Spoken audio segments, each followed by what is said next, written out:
because this shit's origami. Make it make sense. I'm being honest. I don't buy it. I'm being honest. There's writing off this caper.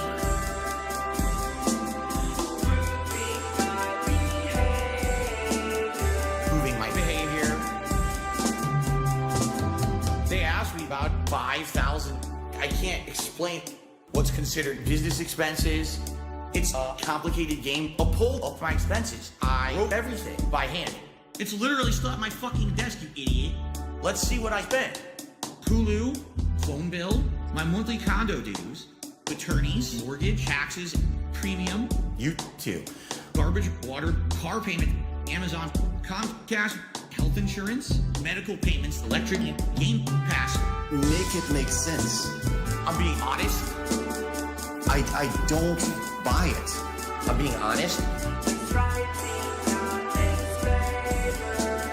There's writing off this caper.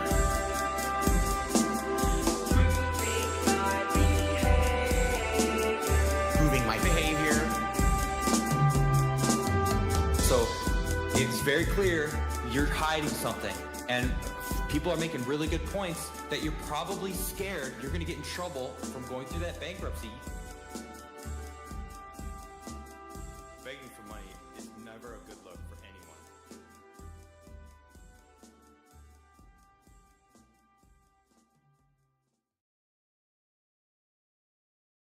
One of the things I don't like talking about is medical issues. All right? I have a lot of them. Basically, I was gifted a body that has a lot of shortcomings, okay? I don't like to talk about it.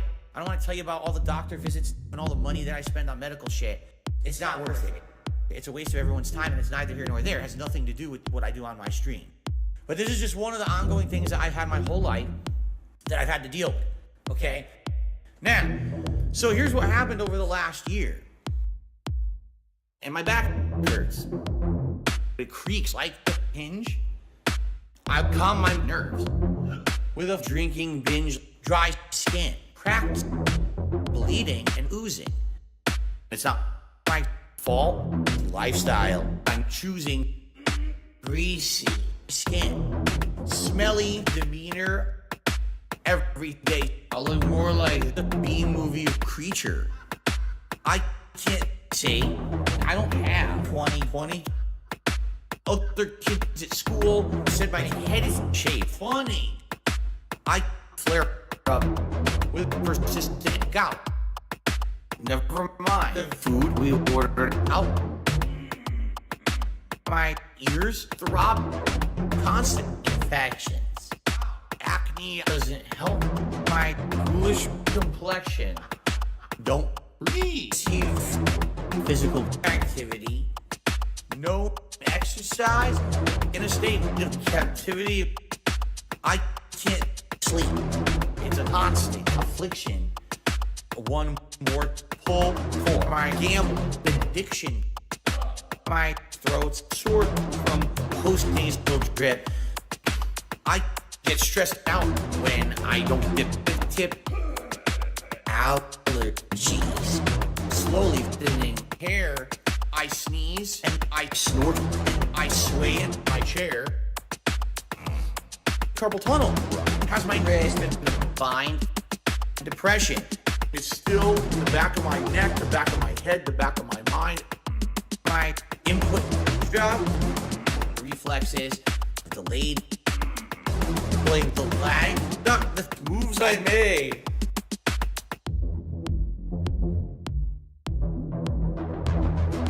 Give me a pill. I'm dark excited for the pill. Leave me here. I just want to chill. My mom, my dad. Hello. Big ups, everybody. Thank you for coming out.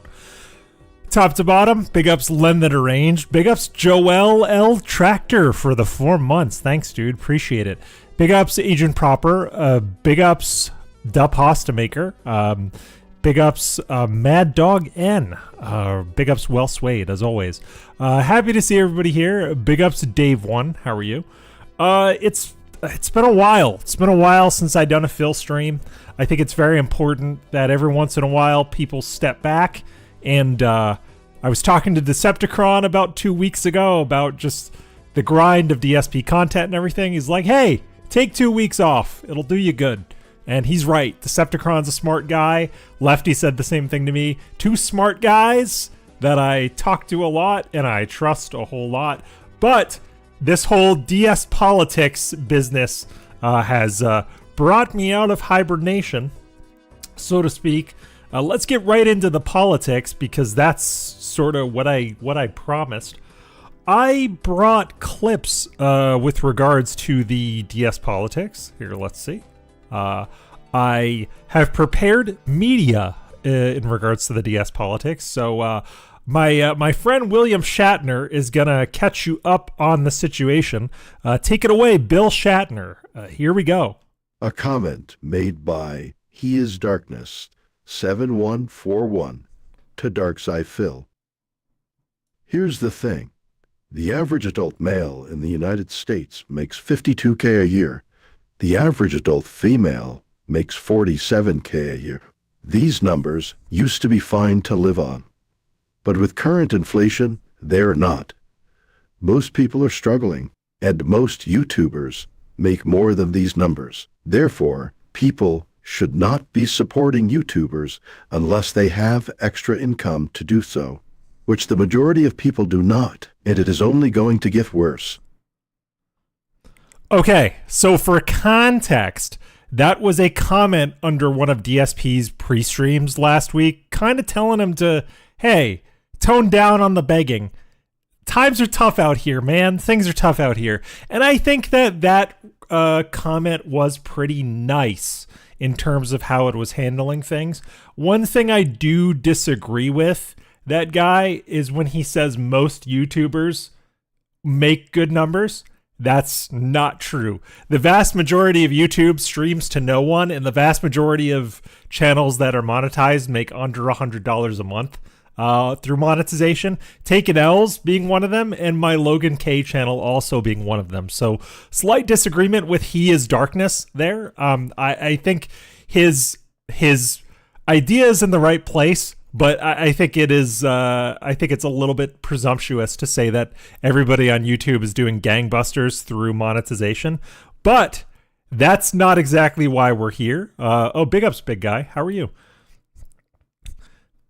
Yeah, that's true. Big guy, thank you as always for being so smart. Big guy is saying it depends on what he means. He could mean people on YouTube make well above average income. This also could be a mix between people's day jobs and monetization. I think what he was getting at is most people on YouTube don't complain, and Phil is the only one complaining. But the reason why we're here is DSP's response. So AI voice Phil, take it away. What is your response to He Is Darkness? You have 1 minute. Go. This is DSP Gaming's response to He Is Darkness 7141. I will explain that, First, CL. Those are averages, which don't work because the cost of living across the country is very different depending on where you live. So the numbers are meaningless. Second, everyone should pay for what they feel they get the most value out of when it comes to entertainment. Support who you like with what you can afford. Nothing more and nothing less. Would you say stuff like, people cannot afford to pay for X, it is a worthless argument. If people could pay for the new console, Apple product, VR headset, or Tesla, they could also afford to pay for whatever entertainment they enjoy. So please stop with the propagation of the farce that everyone is broke. This is just nonsense. Or else all of your favorite content creators would have gone out of business since COVID began and inflation started to rise. Welcome to DSPolitics, snort. Okay, so that was Phil's stupid response. Let's put on some background music here. I think Phil's response was, for lack of a better term, I'm just going to say it, retarded. Because if we look at the average person, right? just everything. And also, Big Guy said something in the chat earlier. Where was it? You said something really good. Here we go. Oh yeah, here we go. Inflation is meaningless. Real galaxy brain stuff. This is Phil thinking he's sounding based by saying inflation doesn't exist. But actually the based political take would actually be inflation exists and it's slowly killing us all, because that's actually what is true. But I think the real issue behind what Phil is saying here, yes, it is Agent Proper. That was a very late addition to this stream by Lefty. Lefty DM'd me a while ago and he's like, you're streaming tonight. There's a specific background track I want you to use. Please use this as your BGM music. And he sent me a link and I abided because I'm contractually obligated to do what he says. Because I know he's been playing it a lot, Snood's been playing it a lot, and apparently you. But to keep on the DSPolotics train, here, I'm going to do it DSP style, and I'm going to make myself big. There we go. I did a click and drag, just like DSP. Okay, so the issue that I have with his response is that he doesn't understand that things are actually rough out here for most people. I can give you a personal example about why inflation, corporate culture, and just like American business culture is slowly extracting money and labor out of us all. And I think I should just get it right out there. I am very left-leaning. I try not to be too preachy about the fact that I'm left-leaning. I try and stay pretty neutral as someone who is left-leaning can be in the DSP space. I try not to judge people too harshly for their politics because we're here to judge Phil. If you're conservative, that's fine. Be conservative. You can be conservative in this space. You can be liberal in this space. You can be leftist socialist in this space. I don't care. I think the important thing is when we're discussing politics in this space is to be doing so within the context of DSP. And if you're not, you should be doing so in DMs. If you have anything, yeah, Agent Proper, independent, exactly. The point is we should all be independent thinkers and be making up our own minds. I'm not here to tell you how to think. I'm here to tell you about why I think DSP is wrong in the context of my own personal politics. That's why I'm here. You can disagree with my personal politics. That's fine. You're welcome to it. But the reason why I wanted to boot up this stream tonight is I wanted to tell you all why I think DSP is wrong from my own personal experience. And I actually have a recent real life example of this. So in my company, the megacorp that I work for, we have a bonus structure where if you have a good year, you can be eligible for a bonus and a raise every March or so. Every March 15th, you get a bonus and a raise. And my supervisor said something to me that didn't make sense. She said, our department's doing great. Our department is doing like really awesome.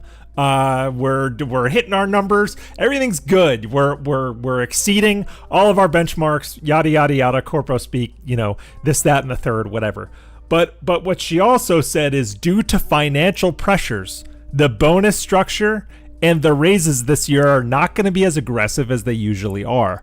So this is a company that is in the same breath telling us we are doing great. You deserve more money. But also we're not going to give you more money because we don't have to give you more money. That's another thing. So that is reason one for why things are tough out here. You can do really great in a job that you're doing, but times can be hard. And I can almost guarantee you that times are hard for just about everybody. And I think, here, let's put it up real quick. Let's put Phil's response on the screen. This is DSP Gabe. Shut up, Phil. All right. So his response is on the screen. My point to this is DSP will not accept the fact that things are hard and have been hard for everybody except for business owners and company stakeholders.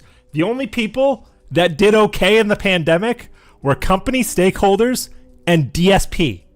So for him to come out and say something like this, like inflation doesn't matter, inflation doesn't hit, is just another example of why he deserves to be documented, scrutinized, and trolled, because he doesn't understand what it takes to actually live out here, what it takes to actually pay a $2,000 hospital bill suddenly.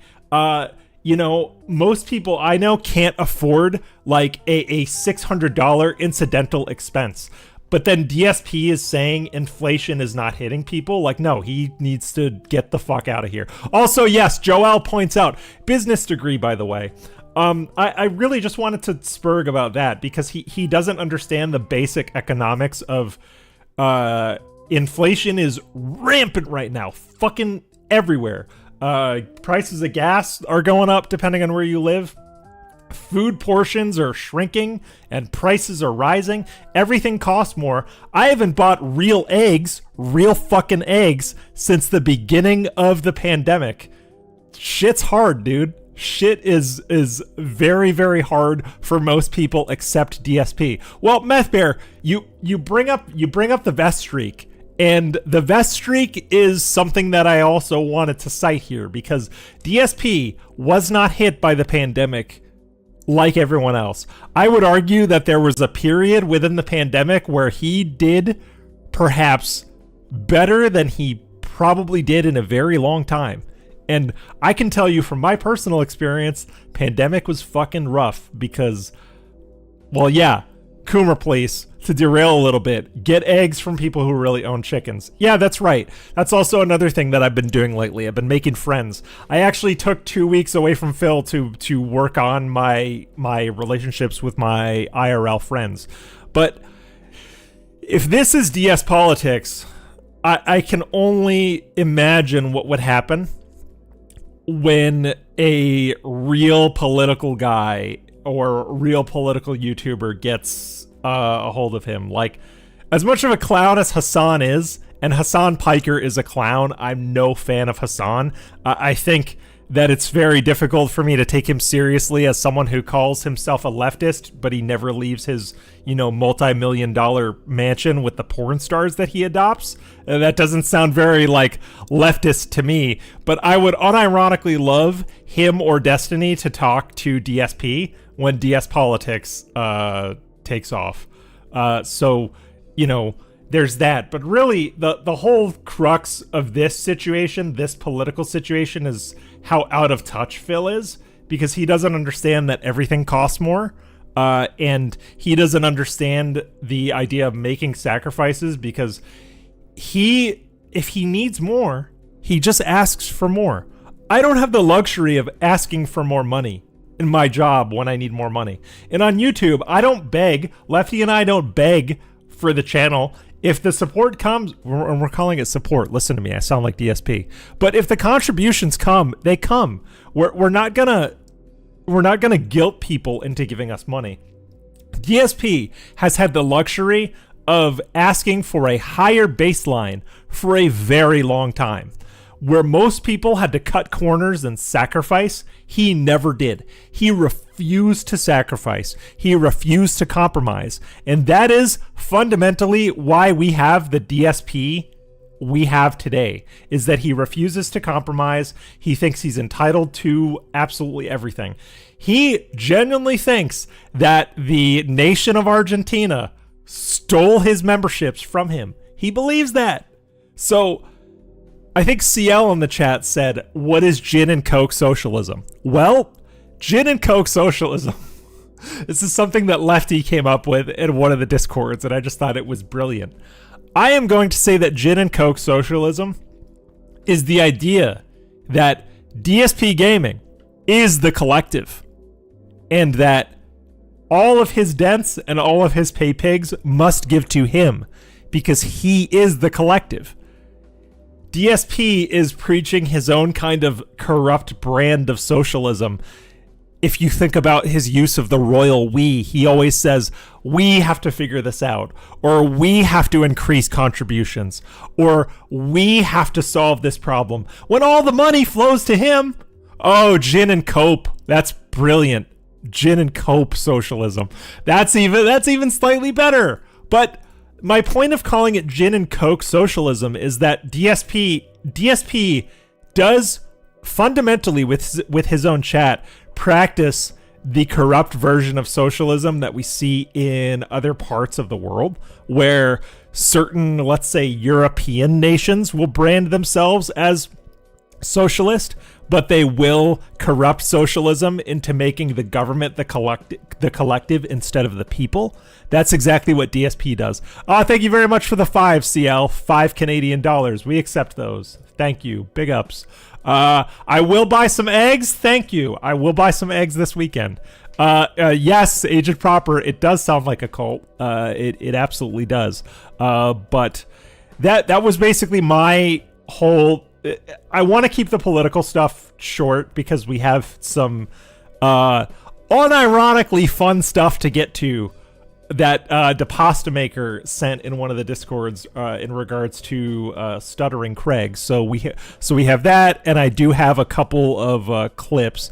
And yeah, and also Punished Lasagna points out that his personal political leanings are heavily right, but he does practice Soviet-style socialism with his community. Yeah, that's right. It's like Cold War era USSR in that they're kind of LARPing as though they're doing it for the people, because I guess in a sense that they are, but the people are sacrificing more than they're getting back. That's really the difference, because the biggest issue with the USSR is that, like, yes, they were setting up government programs and they were doing things to help their people, technically speaking, on paper, but the people were having to give up a lot more freedoms than the social programs and the safety net that they got back. I think that's kind of the issue. And Len is saying, would you also say that it's in line with corporate culture too? Yes, absolutely. As someone who holds a very specialized position with a multi-billion-dollar megacorp, and I am told that I am part of the corporate family every single day, absolutely. Super chat. But no, I would say don't charge back because you can't. It's not possible. Buy some eggs, dude. Oh God, those notifications were really late. Big up CL for the $5. Your pop-up comments are blocked by the image. Thank you, guy with 2 names. It's been a while. There you go. Oh, my pop-up comments are blocked by myself. Let me just size myself down there. But yeah, we've also got some stuff to get to. So let's go over here. DePasta Maker found something very interesting on the Detractor Beam Discord. This is Stuttering Craig's newest grift.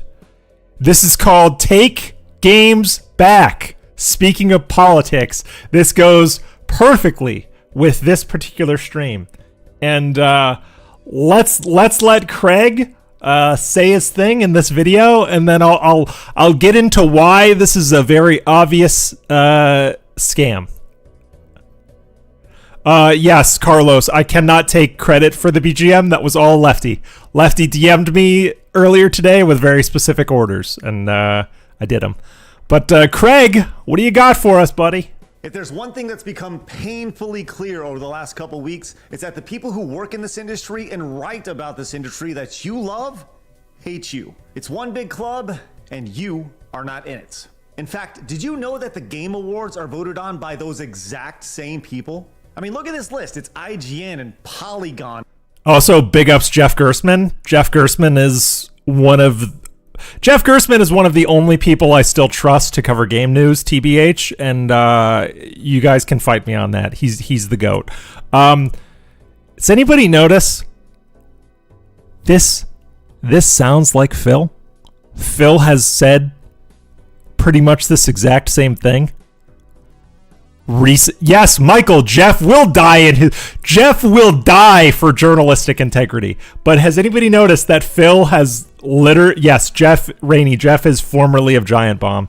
But dude, how much does this sound like Phil right here? Let's step back here. Hold on. Same people. I mean, look at this list. It's the same people, dude. It's the same fucking people, dude. It's IGN and Polygon and Variety, for God's sakes. It's an elitist, outdated system, and it's had way too much. Bro, you're an elitist, outdated system. Hold on. I have to let him cook because I have a lot of problems with this particular scam, and I'm gonna get into it in detail. I have to let him. Oh, punish lasagna. Me too. I want to A-log on Craig so bad, but I'm resisting the urge to do it. Sway in the video game industry for Sway. way too long. I've been talking about video games online for almost 2 decades now, and been playing games like longer than that. But I have never seen the video game industry this toxic. It is time to get our voice back. Now, look, I'm not telling you I got this whole idea mapped out because I don't. I don't even have a name for this yet, but it's become pain. Oh God, that's a good idea.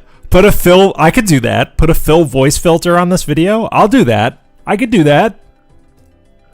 Painfully obvious that this is very much needed. Year after year. The secret is, I'm the Taken L's intern, and Lefty is the face. That's the secret. I'm the guy who does the edits and everything, and Lefty is the face. It's great. It works out. Over and over again after the Game Awards, people say there has to be a real award show for gamers. Well, let's do it. This is the first step to creating a club or a group where you decide the winner. Here's where the scam comes in. Pay attention. A club where you get to decide the categories, the nominees for the categories, and of course, vote on them. And I don't know where he's around. I talked to him earlier. So is this club free? Nope, absolutely not. Why? Is this club free? Nope. Notice, so this is the first sign of a scam. Everybody, pay attention. Whenever someone says, I'm here to help you, I am here to help you get a voice. I want to give your voice back, baby. Now give me money. That is a fucking scam. Why is money needed? Good question, guy with 2 names. Great question. Great fucking question. We'll get into that. He explains. Let's go. As we've seen over the last few years, our hobby has been hijacked by activists looking to push their own agenda and literally push you out. For that reason alone, there has to be a barrier of entry to be a part of this club. Hell yes, we're gonna gatekeep. We should have been gatekeeping much longer. But here's my vision. With your support... Tommy Tallarico? Oh yeah, dude. Tommy Tallarico, though I like some of his music, Intellivision was a scam. Will, number 1, be able to make the app, and number 2, be able to create a physical award show that you'll be able to attend, guess what, with the app serving as your ticket. My vision for this also has a board of directors to help oversee things, but there are strict rules to be involved with the board. 1, they're not allowed to vote. Correct, Bill. Yes, Bill Brasky. This does reek of the Owen Benjamin scam. Like straight up. This is straight up like some like fire festival. You're gonna give me money and I'm gonna serve you a cheese sandwich in a tent kind of scam to come to my event. This is absolutely this kind of shit. They're not allowed to be on any press list. Scrollintology, dude. And or perks from any AAA publishers. And 3, and most importantly, they are not allowed to be employed by traditional gaming media. Hey man, I get it. Video games are a mess right now. The industry you love doesn't want you, and the traditional media hates you. And that's why it's time to take games back. So go to Take Games Back. Yo, Len, you got the right idea. Get it at LTG. Well, we'll go. I haven't even shown the financial tiers. You guys are gonna fucking flip when I show the financial tiers. And become a member and help grow this community and help regain our voice. It's now or never. Okay, Craig. I have a question, Craig. Me in the back. Who are we taking games back from? Does anybody in chat know?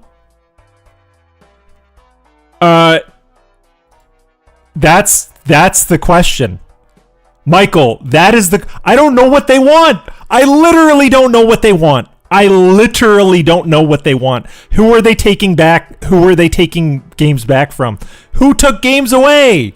Games are here. I was playing Helldivers with Decepticon not 3 days ago, dude. Games are still here. I was playing Pacific Drive this morning before work. Games are still here. What the fuck, dude? All right, that's not even the worst. Are you guys ready for this? I'm gonna make this nice and big. Okay. Craig says, I've spent. Oh, I can't do it, Craig. I've spent almost 20 years talking about video games and the video game industry, and it's never been this crazy. I'm creating Take Games Back because the glaring chasm between video game developers and the media and the players themselves run-on sentence. Okay, we've all seen it. There is a disdain towards gamers from the media and even devs. It's insane. We all feel the disconnect and the frustration. So I'm founding TGB with a clear mission to empower gamers with a voice. I want to ensure your voices are heard and respected in the industry that often overlooks your perspectives. So what is the mission? You want my voice to be heard, but what does that fucking mean? Again, I say in the chat, does anybody know? Does anybody know? What does it mean? What does it mean, give me a voice? Yes, I speak with my money. Correct. I am going to give you guys a political prescription against Craig's prescription. And it's going to be very simple. We'll get into that in a minute. Jay Wiseau, yes, voice equals money, correct. All right, and then second paragraph. If you followed my career, you know that I'm a big doer, and sometimes I just hop in the boat without knowing exactly where I'm going. Well, that's what you're doing now because you're taking money when you don't even know what the fuck your thing is yet. So he's hopping in the boat, yada, yada, yada, and then know exactly where I'm going. With that said, yes, the website is not great, but it's a starting point. This website is a starting point. It will improve. This is all an idea. But we have to start doing instead of just talking. Otherwise, nothing will happen. Join me as we take games back. BTW, check out this picture I found while searching for gamer. It really doesn't have anything to do with us. I just put it here because it's funny. Duh. Okay, so this is his retarded scam. His retarded scam is that, listen, I'm going to break it down point by point. Are you ready? I don't like the game industry. It's an exclusive club. So I'm going to create another exclusive club where only a handful of people are going to decide what's good and what's not. But the difference between my exclusive club and what Jeff Keighley's got going on is you get to give me money. You get to give me money for an unknown outcome and an unknown compensation. Doesn't that sound great? Isn't that amazing? Wow. But that's not all. We haven't even gotten into how you can support. Look at all of these. You can give him money ranging from $5 to $1,337. You can give him an elite amount of money. And you get to suggest a nominee and vote. You're listed as a sponsor for the future event. Dude, if I'm giving you $1,337, someone better fillet me. That's all I'm saying. $1,337 is worth more than a nomination for he is taking $1,337 for a thing he doesn't even know what it is yet. These links are live. You can click them. Hopefully I don't dox myself. No, I didn't dox myself. But look, he's taking money. He's taking money today. He's taking money literally today. All right. And also the use of 1337. Come on. What is this 2005? Craig, come on. I haven't used 1337 since I was chatting up fly ladies on AIM when I was 15, all right? Yeah, dude, this is terrible. Wait till we get here. What is Take Games Back? Take Games Back is an online video game club created to empower gamers. Ugh. Okay, created to empower gamers. Every time I hear the word gamer, I want to throw up in my mouth a tiny bit. Empower gamers by giving them a voice and ultimately creating their own industry award. Wait, hold on. Ultimately creating our own industry award show. All right, hold on. Craig. My guy, man. You're up here. You just said how you dislike the game industry and where it's going. Now you want to create your own industry award show? What the fuck, man? What in the actual fuck? This is so stupid. All right. Who can join Take Games Back? Anyone who plays games. That means Phil, right? Dude, what if Phil becomes a whale for Craig's fucking thing and Phil takes the whole thing over? Phil is going to be Mr. 1337 over here. Phil is going to be Mr. 1337. Oh, you can't see because the caption popped back up? Sorry. That was really bad. I was looking at my other screen trying to read this because this is nuts. But Phil is gonna be Mr. 1337. Absolutely. Thank you, Schnacks. Yes. Can you tell I've been away for a while? Because I have. I've been away for a while. I'm making the dumbest mistakes. But thank you everybody for bearing with me. All right. Why are you creating Take Games Back? Okay. We can talk about.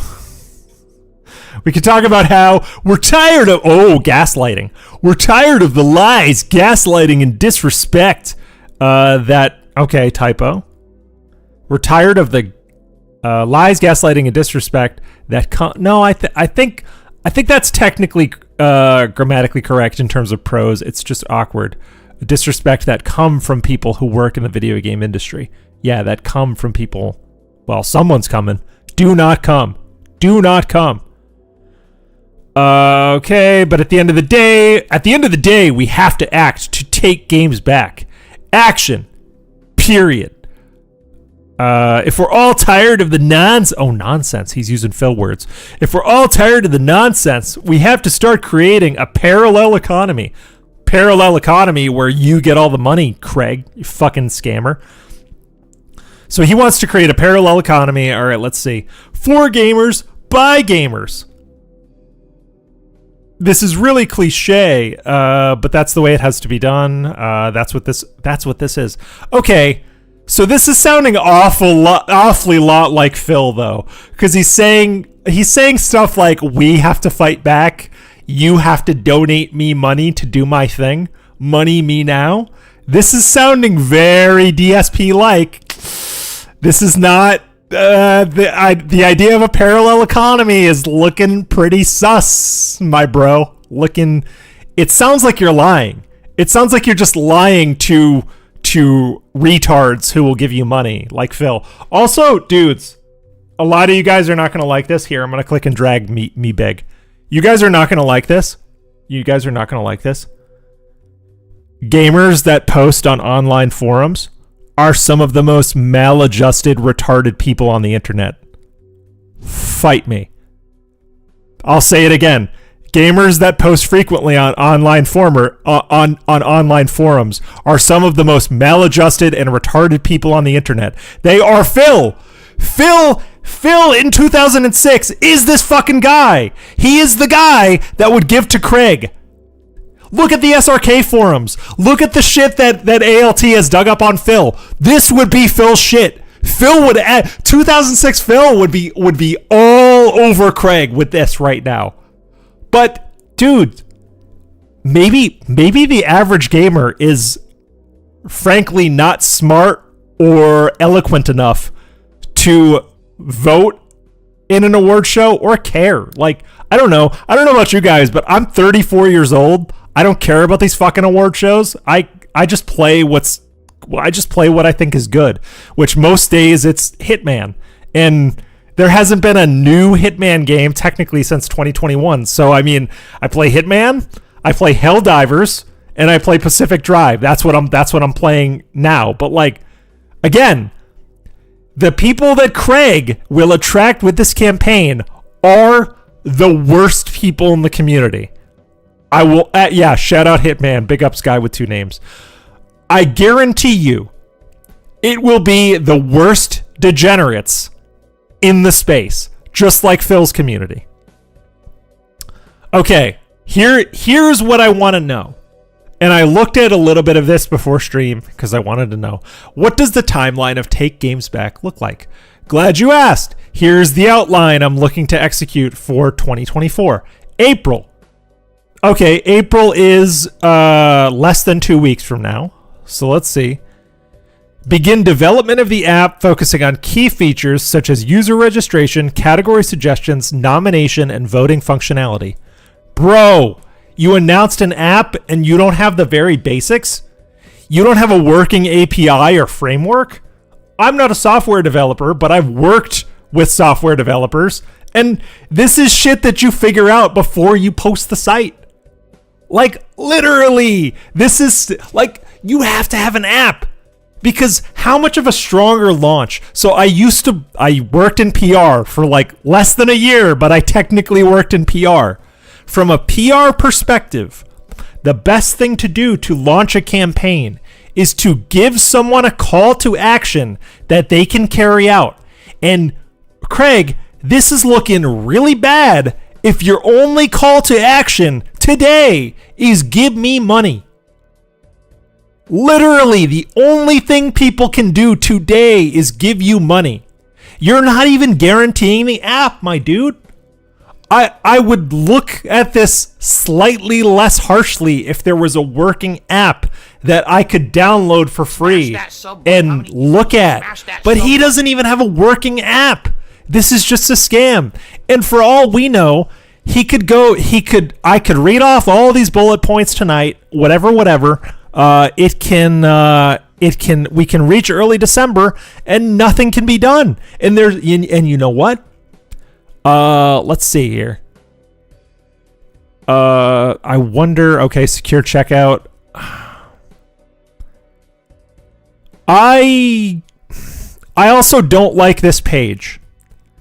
Can any internet style people, cybersec style people understand why I don't like this page? Why I don't like this particular payment page? There's a specific reason.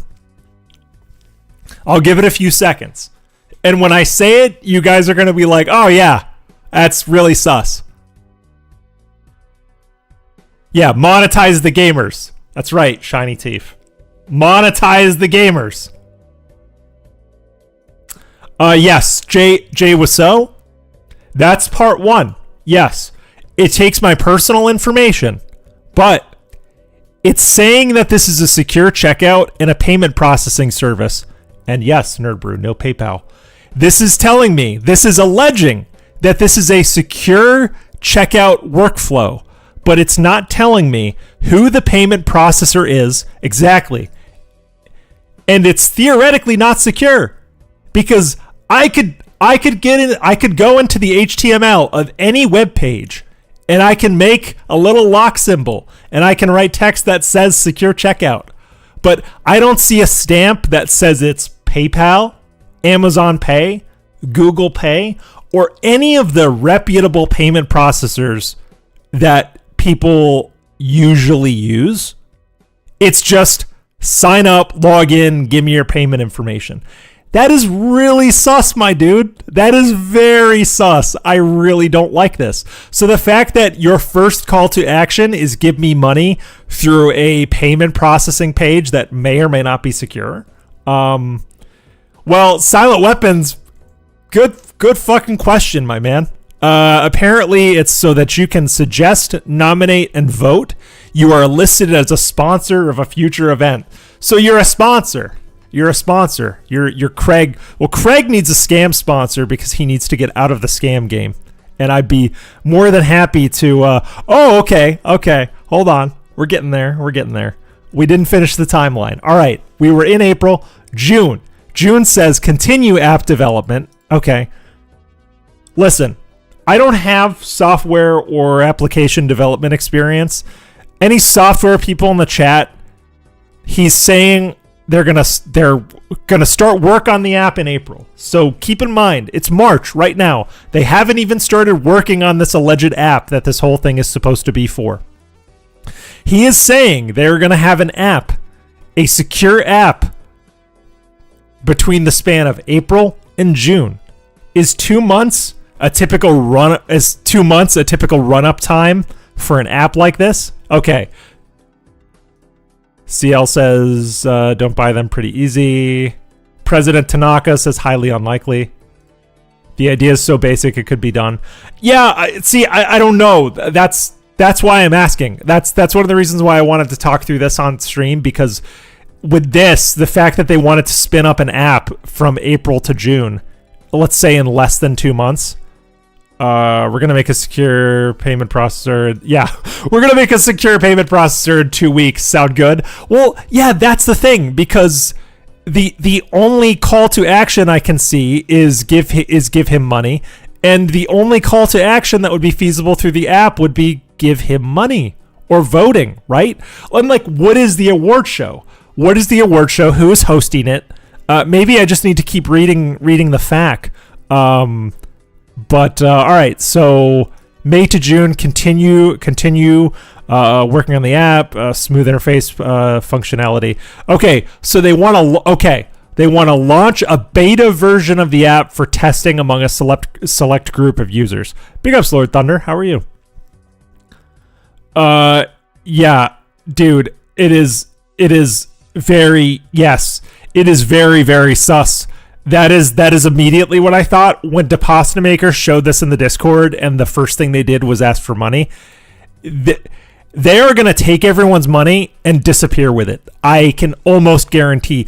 I went to an evangelical megachurch. You put money in the offering plate, you don't get any benefits from that. Give to the church, man. Give to the church. The church will help you praise God. That's what this sounds like. Except I will help you have a voice in voting for your favorite stuff in the video game industry, which I also hate, ? It just doesn't figure. It doesn't make sense. Craig, make it make sense, my guy. Make it make sense, because this is looking real sus. Okay, so May to June, they're going to launch a beta, which, Craig, you done already fucked up. The beta version of the app should have been out now. Should have been out today. You launch a beta version of the app with your site. That is the best thing you can do. Launch the beta, have people hard test it for, let's see, he wants to move on to phase 2 in July. Have people hard test it for 3 months. That's a financial quarter. April to July is a financial quarter, all right? Have them test it, and then you'll know where you stand. And then August to October, finalize the categories? Finalize the categories based on user suggestions and internal discussions. So, motherfucker, you don't even have categories? You don't even have categories for the things that people are going to be voting on, but you're taking $13.37 for something that you don't even have categories, and you're going to let the community decide? God damn, this does sound like DSP logic. DSP is asking his Chad what he's doing for his birthday. This is the same fucking thing.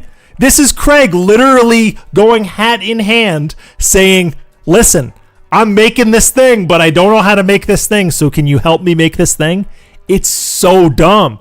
It's so dumb. And it's such heavy DSP energy. It really is. It is like he partnered with DSP on this, because this is how DSP runs his fucking streams. Except Craig is guys. What Craig is doing here, I'm just gonna come out and say it, is so much worse than what DSP does on a day-to-day basis, in my opinion. This is so much worse, because at least DSP in his own mind thinks he's giving people back. This sounds like such a half-baked idea that, yes, it is comically worse. Like, I actually have to give DSP some credit. DSP actually, in his own deluded mind, thinks he's offering a service. Craig comes out in here saying, I don't know what I'm offering yet, but I'm gonna make a thing. It's worse than what DSP does. This is the worst. Okay. I keep getting derailed because this is making me so mad. And then, all right, so we're July. They're gonna hard test the beta, everything like that. No, actually, May to June, necessary improvement. They're gonna hard test the beta. They're gonna do categories in July. Okay, so a month to finalize categories. August to October. Again, finalize categories. Okay, based on suggestions, internal. Okay. Launch the nomination phase, allowing users to submit their nominations with each category through the app. Okay. But why is it worth money? Like, why is it worth money though? I could probably hire someone for relatively little money to make an app for free. I could literally set up a SurveyMonkey survey and say best games of 2023 and send it all out to all of you, and you could vote and we could make a thing. And that's fucking free. I could do that today. I could do that now during this stream. Literally. I don't know why this is worth money. Okay. So they're going to vote through the app August to October, and then November, they're going to close the nomination phase, compile the list of nominees in each category. Okay, well, what's the categories and what makes your nominees unique? And then open the voting phase, bullet point number 2 under phase 3. Open the voting phase, giving users the opportunity to cast votes for their favorite nominees in each category. Okay, so they're going to vote. You're going to have a close. Okay, so 3 phases here. Ready? I just want to make sure I'm following, chat. What's up, Rydrake? I just want to make sure I'm following, chat. So Craig is going to have people test his app. He's going to have people decide what the categories are. He's going to have people decide how the nomination process works. He's going to have people vote on the nomination process. He's going to have people make the nominees. Then he's going to have people vote on the nominees. That's 6 steps. That's 6 steps to get to the end of a very, what seems to me a very simple process of just sending out surveys and having people vote. I don't understand how he can charge $37 for this. I don't. Okay. Phase 3, voting and preparing for the show, closing the nomination phase. Okay. Phase 4, early December awards. Dude, your last bullet point to your timeline, your roadmap is award show. 2 words. That is the question, Reap. That is the question. That's why I'm so upset, because this literally doesn't take money. Lefty and I could do this with free pre-existing tools. We could have a game of the year list on a crowdsourced survey within a week if we sent it out on a community post. How can I participate in voting? My goal is to create a simple yet secure app that allows members to suggest categories and nominees. Okay, we know that. Okay, here is the question. Why does TGB charge money? Let's see what you got, Craig. There are a number of reasons. Some of the biggest includes creating a level of... Wait, hold on. So you're asking yourself... Let's pretend I'm asking Craig. Let's pretend I'm asking Craig. Craig, why does Take Games Back charge money? Whenever someone says, and I studied communications in college, the way people talk is my thing. I don't have autism, but if there's anything I'm autistic about, it's the way people talk and use their words. Whenever someone says, why do you need this thing? And someone says, there are a number of reasons, the biggest of which is items 1, 2, and 3. They're lying to you. They're lying to you. But let's see what he actually says. There are a number of reasons, but some of the biggest include creating a level playing field and gatekeeping our... Oh, so money is gatekeeping. My guy, that is... If money is your barrier to entry... If money is your... Guy with two names.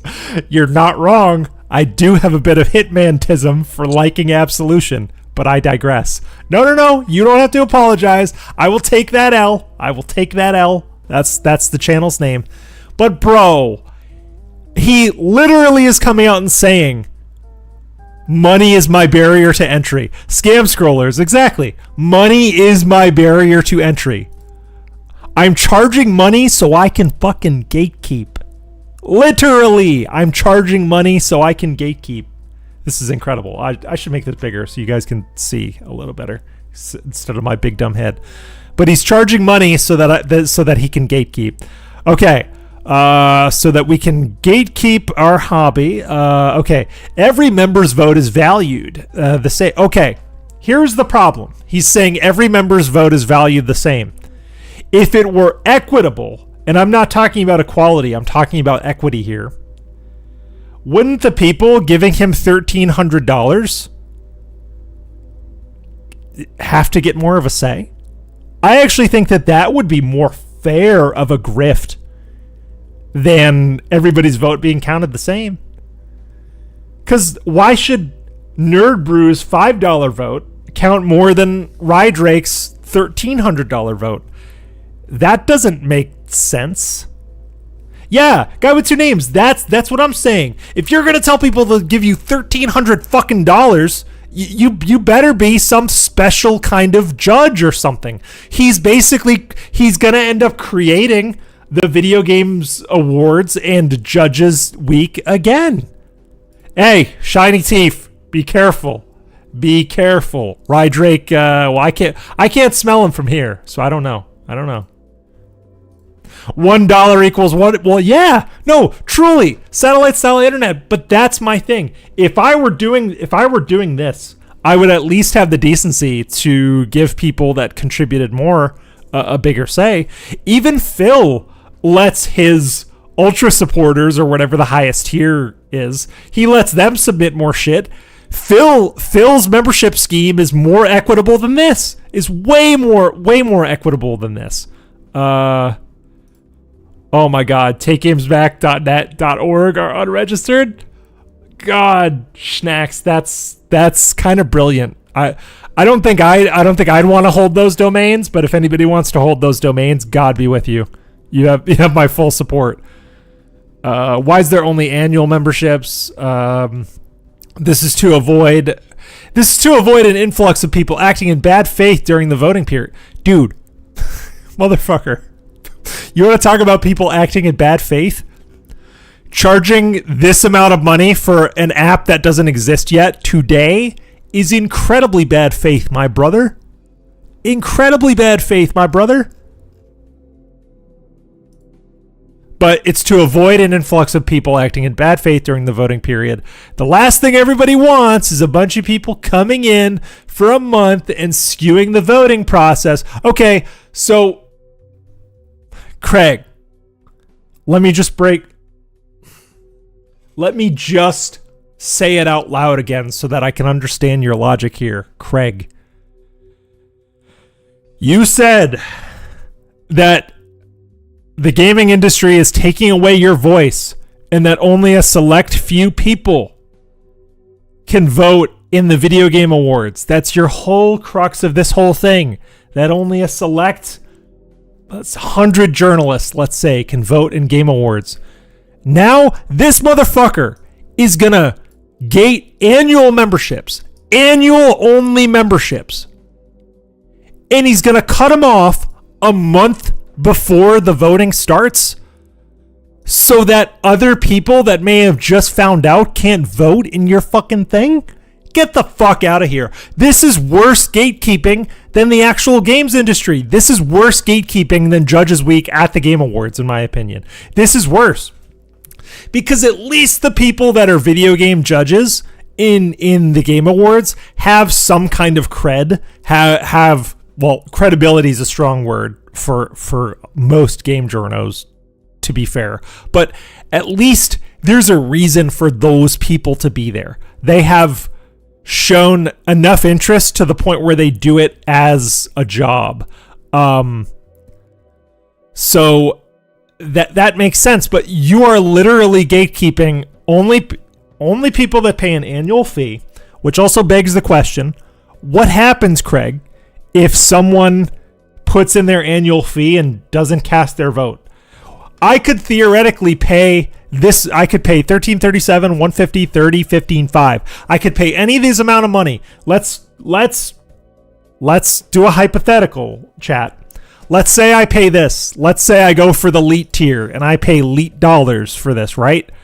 Let's say I don't engage with any of this shit. Let's say I pay the money, I forget to vote. Can I get my money back? Can I get my money back? Probably not, right? Probably not. So this is real shitty. This is real shitty. This is a lot of this is more money than most people have in an average month. This is more money than a lot of people end the month with their bank accounts in, and you're asking for it up front.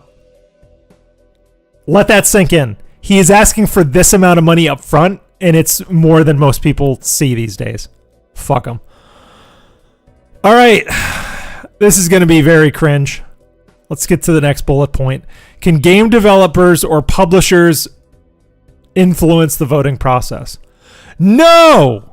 Take Games Back is committed to maintaining a fair and unbiased voting process. Well, there's your problem, Craig. It's not an unbiased voting process because anytime you involve money, biases are in the equation, you fucker.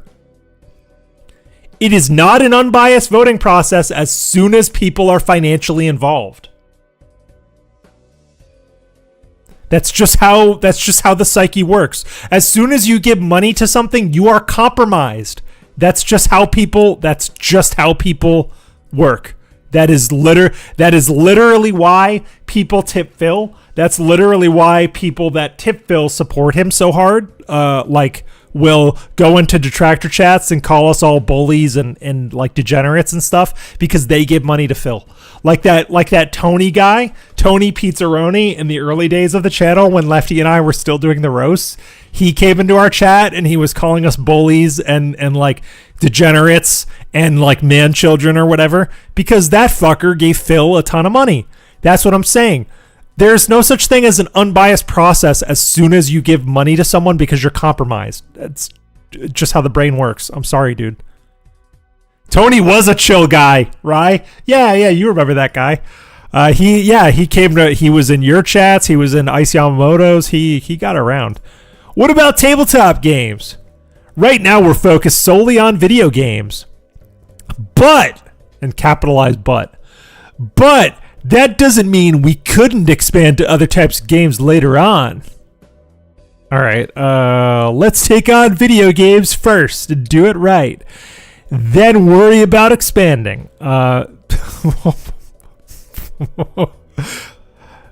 right. You know what? I'm going to derail for a minute and set a poll here because there's something I really want to pull.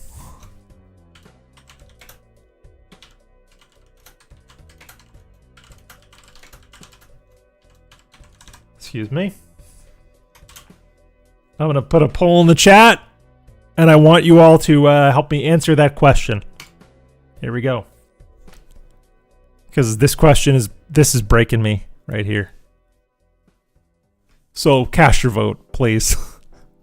I'm fading because this whole thing has got me so tilted. That's right. No.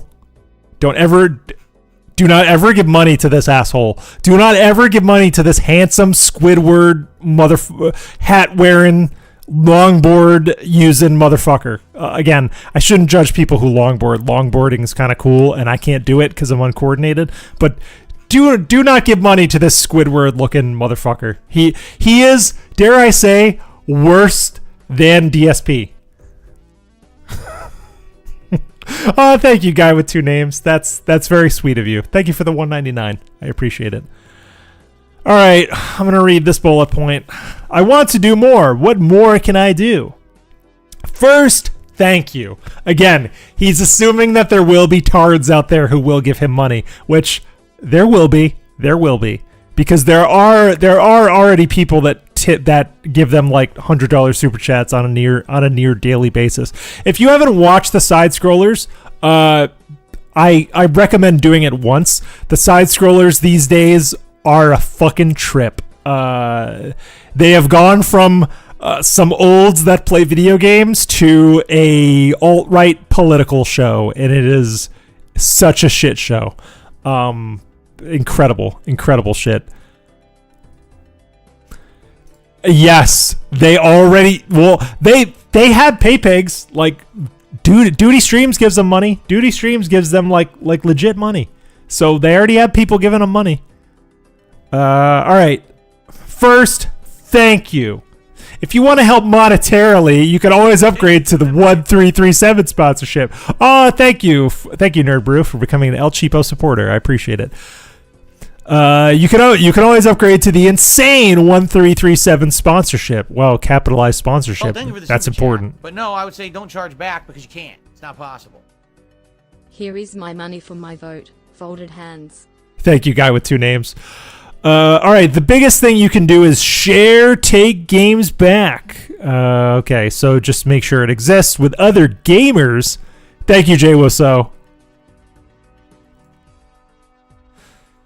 Oh, dude, it is for the new dad hat. Dude, that is like someone Craig's age would get elite hat. 1337 hat. Thank you.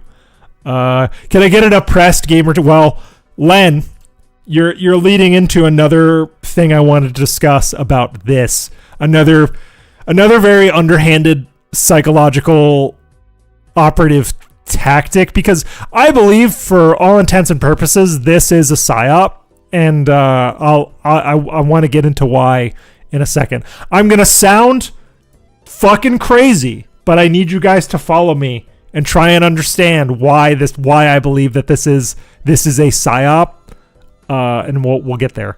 Okay, so I want to get more. Share Take Games Back. You're sick of the nonsense. The mainstream traditional media. Okay, I'm sick of your shit, Craig. Okay, still, the fundamental problem I have with this is they have not described the problem. They have not described the problem. Thank you for the super chat. Sup, Shody I would Taint. say don't charge back because you can't. It's not possible. The 1337 is for his new dad hat collection. Yeah. SMH. That's right. Someone should get ALT 1337 hat. That'd be funny. He'd probably use it. Yeah, dude, he hasn't said what the problem is, other than he has implied they are taking games away from you and taking your voice away. Oh, you know what? Silly me. Oh, notice how this is the biggest bullet.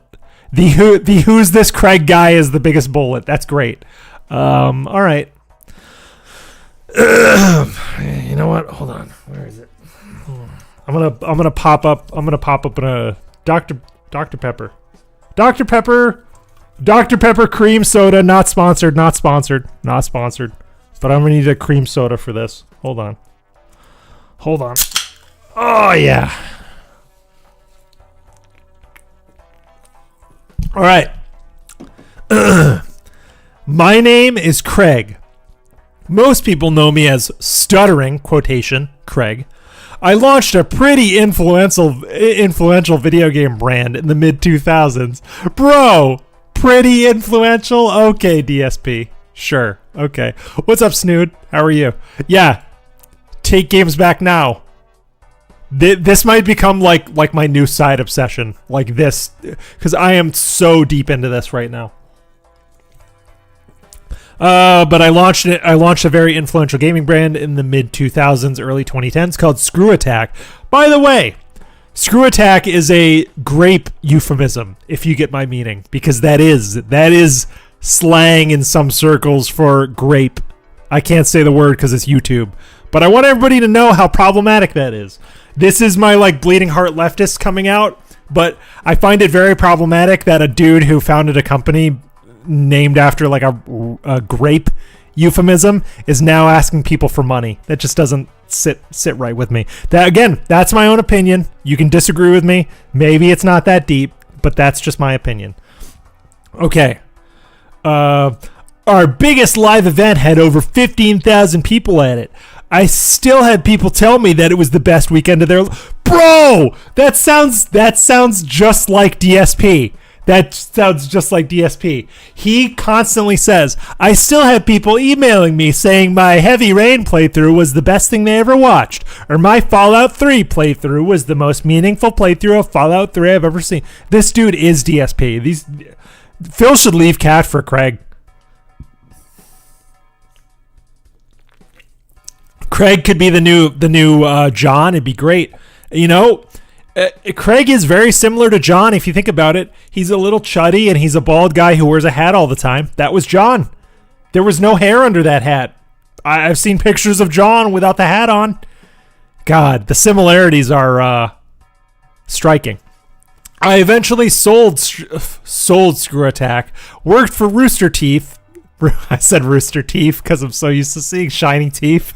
I worked for Rooster Teeth for a few years, then started another brand that I bought out and then left the video game industry. What was that other brand? ALT would know. ALT was a Crag stan.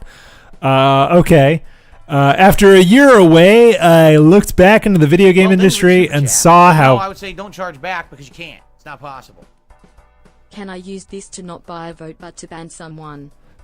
Sure. What's your what's your ban request? I'll consider it.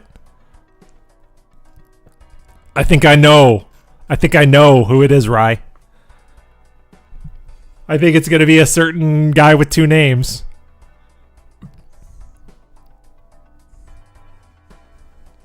Well, guy with two names, you were the one left. Listen. When Lefty and I started the channel, we gave you a wrench. You were one of our first wrenches, but you decided to give it up. But Rydrake, I'm going to keep the peace. I do not want to start a war with the Waffle House, so I'm leaving Guy with Two Names alone. I think the two of you should go to the Long Stroking channel in the Waffle House and sort this out. Sound good? I think that's a way better alternative. Because I don't want to get involved in this squabble. This feels like it's, not the Waffle House. All right. Got to get back into this here. After a year away, I looked back to, move back into video games. Today I host a live show called, I can't do it, Craig. Today I host a live show called Side Scrollers, which was directly inspired by me seeing how insane the industry has become. No, dude. I remember seeing that first trailer for Side Scrollers. Wasn't it just a bunch of old people that wanted to play video games on stream again? Wasn't it literally that? Weren't you just going to play Mario Kart and like Pokemon on stream? Chat, am I fucking high? Am I completely misremembering? Wasn't their initial pitch for Side Scrollers is that like we're boomers that play games? I'm pretty sure. Because I remember someone sent me their original trailer like a couple weeks before the interview happened, and I was like, why the fuck is this guy gonna... So all right, thank you, chat, for validating me, because I love when chat validates me. So this is a post hoc justification for what Side Scrollers has become then. You didn't see the industry becoming insane. You saw the money in outrage clickbait YouTube, and you fucking went with it. What's up, D-Dog? How are you? You didn't see any... And also, the video game industry is fucked. But it's not for the reasons Craig thinks it is, and I'll get into that in a second. Okay, so we got through that, even though I feel like I need a shower. So, the reason why I think that this is a psyop of sorts is, one, because this is conveniently timed shortly after the Sweet Baby outrage was found to be bullshit. I have to self-admit that I initially fell for the Sweet Baby outrage bullshit, but after, I think it was Dune Messiah in the Detractor Beam Discord, he sent me a couple of articles, and I actually read, because reading is good, and it's actually not what people think it is. Sweet Baby is not a singular PR firm. that is trying to make the industry more woke. It is more so major devs are overcorrecting, and Sweet Baby seems to be one of the better value PR forms that can help with that work. But Sweet Baby is not dictating what is or is not in games. The devs are doing that. So the issue is with the devs and not Sweet Baby. Sweet Baby is a symptom of a much greater problem, is that we have a very out of touch, very calculated, very cash oriented industry that wants to look progressive. And because the industry wants to appear progressive, even though they're not progressive, by the way, they're not. You can call Spider-Man woke because Haley is hard of hearing or whatever. And, oh, God forbid, you can call Spider-Man woke because Miles Morales exists. Big ups Rydrake, because some people do, and that's a stupid fucking argument. I've literally heard people be like, Spider-Man went woke because of Miles Morales. And I'm like, bro, do you know how long Miles has been around? Shut the fuck up. Miles has been around for a very long time. So anyways, this fake outrage is really stupid. And I think if the Sweet Baby thing didn't flame out over the past couple of weeks, I truly don't think that this would exist. I think that this is just another hype train that Craig is trying to create. Because, listen, games don't suck because of perceived wokeism. Can we all agree on that? It ain't perceived wokeism that is ruining games. It's crunch. It's just orders of magnitude of scale that developers cannot hit. The best games I've played in the past year are Lethal Company, Helldivers, and Pacific Drive, and Dave the Diver, which are smaller scale games. I mean, Dave the Diver is not really an indie game, strictly speaking, because they had a lot of support from, I don't remember the publisher, but they were basically ran like an indie studio. It is, well, Shiny Teeth, not to get too overly political here, but money is the problem. Money is the problem with the games industry. Money is the problem, and the misuse of money is such a problem, because you can have a game like Helldivers, which Helldivers is a very good, very highly polished game that hits hard. It's amazing. Helldivers is probably the best live service game ever made. It's what it does with live service is incredible. And they're doing amazing shit that companies like Ubisoft and EA couldn't even dream of, would never take that risk. The fact that Bungie, ex-Bungie devs are coming out and saying, yes, when we were with Microsoft, we had a very similar idea for an ODST game, but Microsoft didn't bite. Imagine if we could have a Helldivers Halo game that fits with perfectly pre-existing lore. I think the issue with the games industry is games have gotten too damn big. Companies are too risk averse, and they don't want to take risks on things that are actually compelling. To be perfectly honest, well, yeah, they did. They got too fat during COVID. Video game companies ballooned out because it was very easy to hire contractors working from home during COVID. And they had, honestly, companies got a lot of contract labor during COVID where people needed the money and they had a lot of extra time on their hands. So they got used to these giant, 500 to 1,000 person dev team. Like a Ubisoft game. This is not an exaggeration. I don't have sources in front of me because I didn't prep for this. But Ubisoft games literally have like 2,000 people that touch them. Like 2,000 people that touch them. That is insane. The fact that 2,000 people touch it, and also the fact that Lethal Company was made by one guy, by one fucking guy. Like it's amazing, dude. It's incredible. And I think, well, President Tanaka, that's kind of the point that I'm getting at with the games industry. And this is something that Phil doesn't have the words for, but I think it's something that he thinks he tries to say. When you have too many people, when your project necessitates so many people working on it, it becomes watered down thematically and creatively.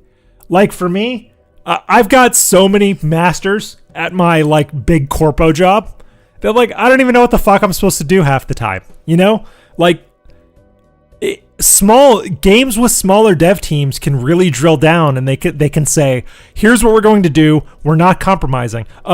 Concerned Ape was a single person who made Stardew Valley, and Stardew Valley is arguably one of the most amazing indie games ever created, and it was a single person with a singular vision, and he just did it. Okay, Schnacks, I'm trusting this link. Guides. Wait. What is this page? I don't even... This is the area you use to upload... Wait. So there's just a file share on here? I'm afraid to click this. Hold on. Oh god, I didn't turn my VPN on before the stream. Oh god.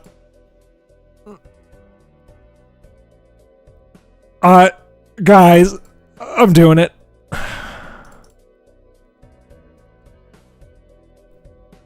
Looks like there's a technical glitch. Give it another try. Great. I hate this. Thank you, Schnacks. I hate this. I'm going back. No. Here. What a full screen mode. Back here. Okay. God. Yeah. So TLDR, because I need to get off this. Wokeism is not what's ruining the gaming industry. People within the industry are getting more progressive, but I think it's foolish to think that the industry as a whole is silencing more moderate to conservative voices. Because, bro, I don't know if any of you know the history of Bobby Kotick, but Bobby Kotick, the Call of Duty man, not a very left-leaning person at all. Bobby Kotick, industry titan, not a leftist, not woke by any means. Yves Guillemot, not a leftist, not woke by any means. The industry is motivated by money, not politics. And I don't want anybody to forget that. Moreover, DSP is motivated by money, not politics. Thirdly, Stuttering Craig is motivated by money, not politics. Anybody that is telling you about politics and their only prescription with regards to a call to action is give me money, stay the fuck away. That's basically my lesson on Stuttering Craig right now. Just stay the fuck away. Let's see. Take this. All right. I brought some clips to decompress from here. Let's see. Where is it? Excuse me. That was disgusting. All right. Bring up my OneNote here and my... Oh, perfect. I wanted to talk about DSP's audio, and I prepared for this. Hold on. I need to go to... I set this up. Hopefully this works. I want to talk about DSP's audio for a second. Hold on. Move this over here. Move this over here. Because I am going to use science, and we're going to look at DSP's audio for a minute. Because I can show you why it's bad, and I can show you why you don't like it. I can show you why it is uncomfortable to listen to. So I'm gonna take this. All right, so here we are, Adobe Audition. So what I have here is I have the spectrographic view. That is a frequency view of Phil's audio, and this is during a pre-stream last week. When I'll kill the BGM, and we're going Avatar on this screen, because I think it makes sense to use the Avatar. But if I step into just this, and I will show you. Let's see, there it is. Okay, so I'm gonna use science to tell you why Phil's audio sounds bad. Yes, so this is like an episode of CSI. I have zoomed and enhanced Phil's audio. We've got the frequencies. We've got everything. We're going to listen to it for a minute. and you'll probably hear what I'm talking about. And being able to hear it and see what it looks like on a frequency heat map is a trip. So let's give it a listen. The first one I'd actually like to jump into is my microphone. All right. So listening to feedback in the last month, okay, I upped the volume of my microphone because people were saying that my volume was always too low on my streams and my videos, and I needed to increase it. So I did. But then all the game volume was off because the games were too low. So then... Okay. So we can all agree that his audio sounds like shit. First thing I want to point out is... Here, let's zoom in here. See this? See this stark red, orangish line down here at the bottom of both the left and right channels? See this? This is... Well, actually, no. I'm going to ask, does anybody in the chat know why there is a stark heat line at the bottom of the frequency spectrum? There's a reason. There's a reason. There's a specific reason. Another detractor has mentioned this issue multiple times over the last year or so. His capture card. That's right, Debater. So this signal noise at the bottom is the hum from his capture card. And I want you guys to understand that this capture card is on his audio voice track during the pre-stream when there is no gameplay. So that is mistake number one. He could at the very least eliminate the hum if he were to take the capture card out of the mix during the pre-stream, at the very least. But this is why subconsciously his audio sounds uncanny, because this right here is technically silence. It is silence according to DSP's mix. However, the human ear is very odd in a certain way, because you may not be able to consciously hear that there's a hum. Some people don't hear it. Some people don't hear it. I can hear it on certain days. Human hearing is weird. Fatigue is a factor with human hearing. Headphones you're using, DACs, receivers, whatever you're using. There are a lot of reasons why you may not be able to consciously hear the hum, but it's there. And the thing about sound psychologically is that your brain knows that it's there. And the thing is, the fact that there is complete and utter silence, no room tone right here, but you have DSP's capture hum in the background. You don't know why you feel uncomfortable, but you feel uncomfortable, right? Has anybody just felt uncomfortable lately listening to DSP's audio? This is why. It's because there's a hum here and you can't quite explain it. And without the fan noise, without the PC noise, it's just there. And there's nothing you can do about it. It's the sound of dent air. That's right. That's right. It sounds very silent, but the thing is, it may sound silent, but your ears know and your brain knows. I've run into this countless times in audio engineering. Low inaudible noise, even though you don't consciously hear it, can drive people nuts. I've seen it. So first thing he should do is eliminate the hum. We're going to listen for a second, and I'm going to be looking for a very specific thing. And yes, you hear it when editing. Me too. Whenever I have him in, like, I can hear it now, but I can't hear it when I'm just listening to him. But I'm going to listen for a very specific thing, and when I hear it, I'm going to point it out. When I start playing the game, hey, I'm all for that. Come hang out with me on the podcast. I love having you. But please, support while you can be here, because that's really the only time I get to do the work for the day, okay?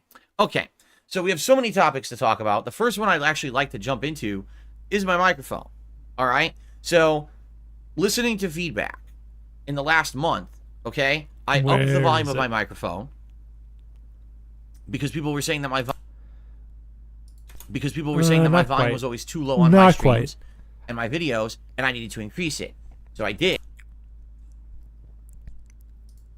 Yes, Snood. That's actually something that I wanted to bring up. He thinks he's obviously not listening. No, that's not the exact thing. But he's obviously not listening to these back because he thinks that the noise gates and the noise suppression are canceling out his snorts. And I needed to increase it. So I did. But then all the game volume was off because the games were where too is low. So then we're going super speed. There's a specific... I wish I marked it. I wish I marked it. I should have put more markers on here. There's a specific moment where I can hear a thing. I'll know it when I see it. Now, I'll know it when I see it. Come on. okay.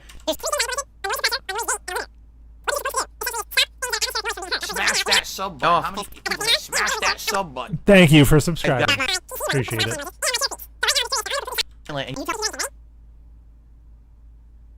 Come on.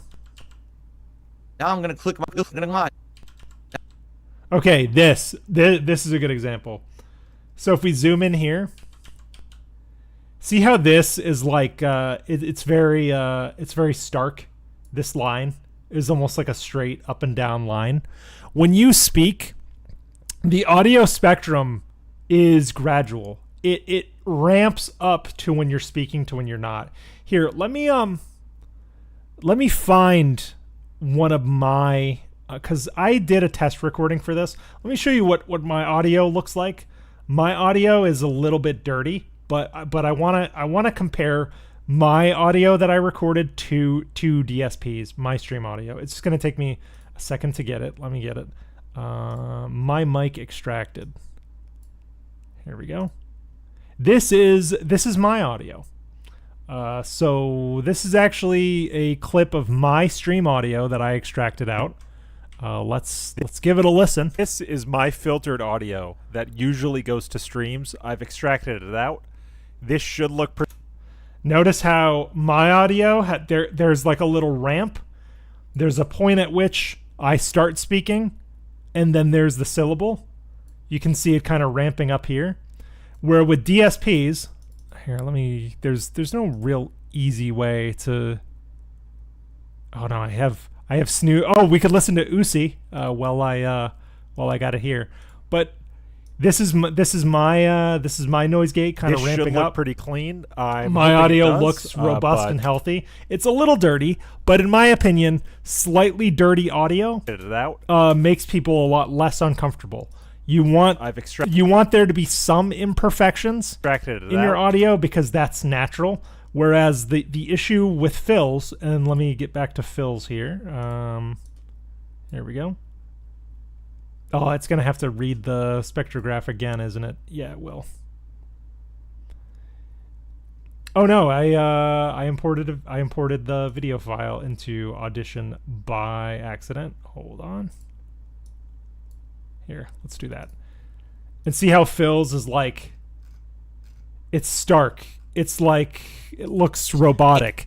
It's hard to explain, but his looks kind of smushed, you know?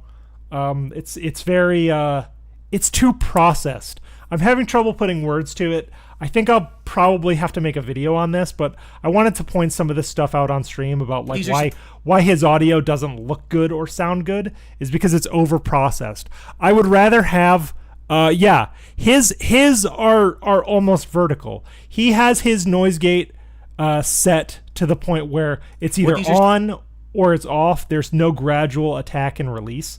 Or if there's very short period. Like this is just a few milliseconds right here, and that's not enough for a noise gate really. And his noise gate is too severe in general. But I want to do a video on this, but I am having trouble kind of like getting my thoughts and words together in a way that I can explain without using, audio terminology. But this is basically the science showing how busted Phil's audio is. So there's that. His audio is busted. I don't see these as improvements at all. If anything, I find his audio more unpleasant to listen to. do a this is how you don't play. We could do a this is how you don't play right now. I actually only have about 30 more minutes, and then I have to get off stream and be an adult because tomorrow my lady's turning. Well, she's having a birthday tomorrow, so we're gonna be doing stuff tonight, if you know what I mean. Yeah, he has a noise gate and noise suppression. So let's go back to my main, and I got a clip. I brought at least one clip here, but thank you for sitting in on my audio segment.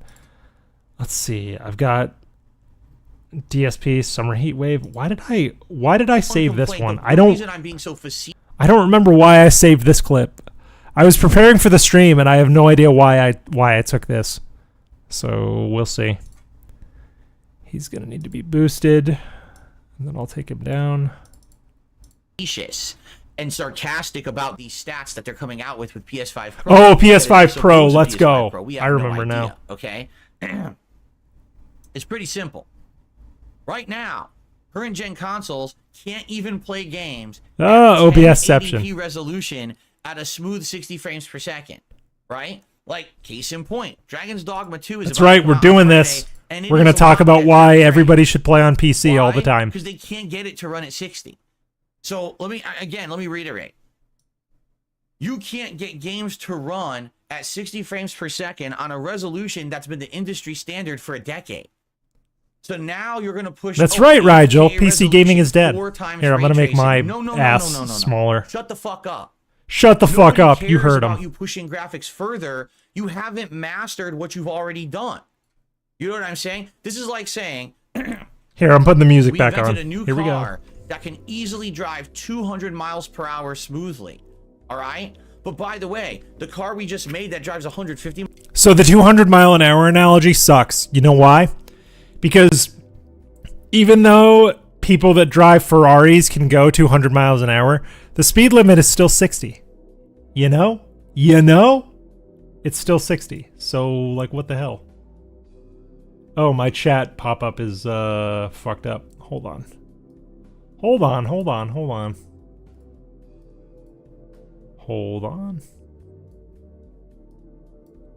Having to go into Adobe Audition fucked all this stuff up. Here we go. There we go. PC gaming is dead. Yeah, Chody, it's a disaster. Miles per hour. What are you gonna do? Keep falling off of it. But we made a 200 miles per hour car now. But your previous model. A 200 miles per hour car is like good. If the speed limit is 60 and your car can go 200, what's the problem? I don't. His analogy is backwards. I can reach the speed limit with a Maserati. A better analogy would be, I need a car and you gave me a bike. That's a way better analogy. Yeah, he's regarded. He's regarded, Rigel. Now I remember why I saved this clip because of this analogy being so bad. Model doesn't work. Things always have problems. They always fucking wheels keep coming off. Who cares about that? We're gonna go 200 miles per hour now. What are you, fucking stupid? You have to perfect the technology that you have now first. No, you don't perfect technology to get better technology. You push forward, dude. That's why there's a new graphics card every 9 months now. As much as I don't like it, there's a new graphics card every 9 months now. And it kind of sucks because you feel behind. Is there such thing as perfect technology? Well, Snood, perfection is a journey, not an end state. That's what I always say. People misunderstand the word perfection so much. Perfection is not an end state. It's a journey.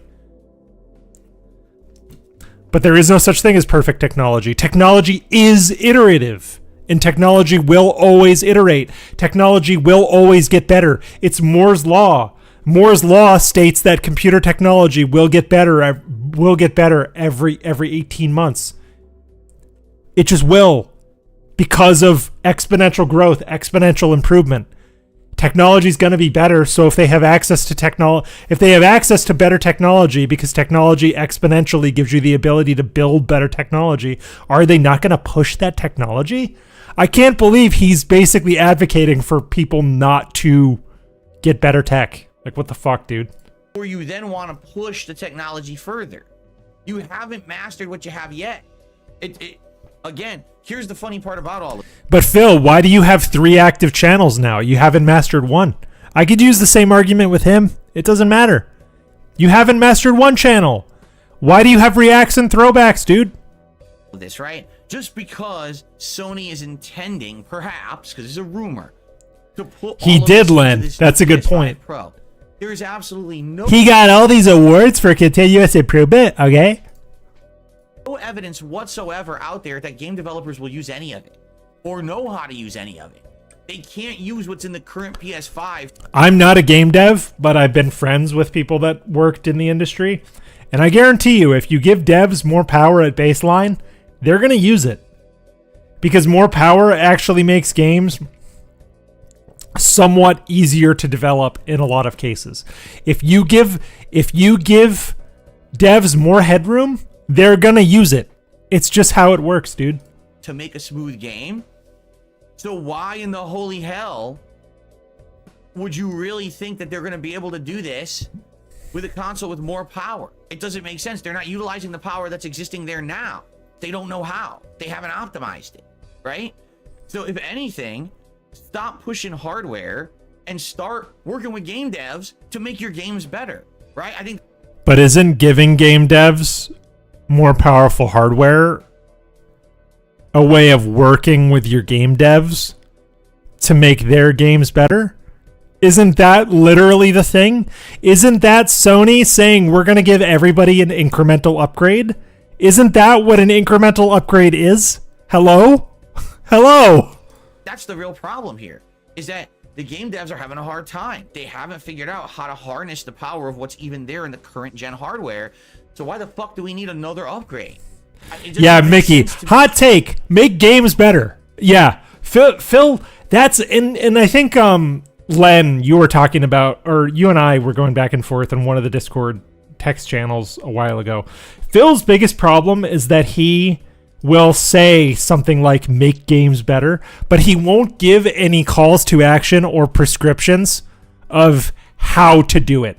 He's basically saying here, he's saying master the tech, master the technology. It's like, all right, Phil, you fucking, like, it's like what Lefty says. Lefty is constantly saying, well, then you make something, Phil, motherfucker. Like, you make a game. You have no idea. It is a miracle that any game comes out.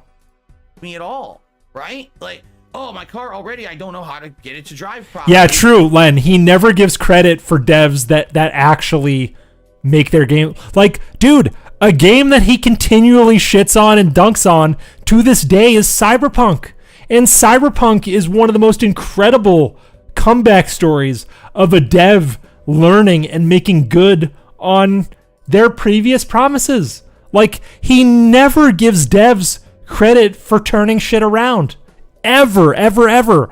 The only person he gives credit for even the most minor improvement is himself, dude.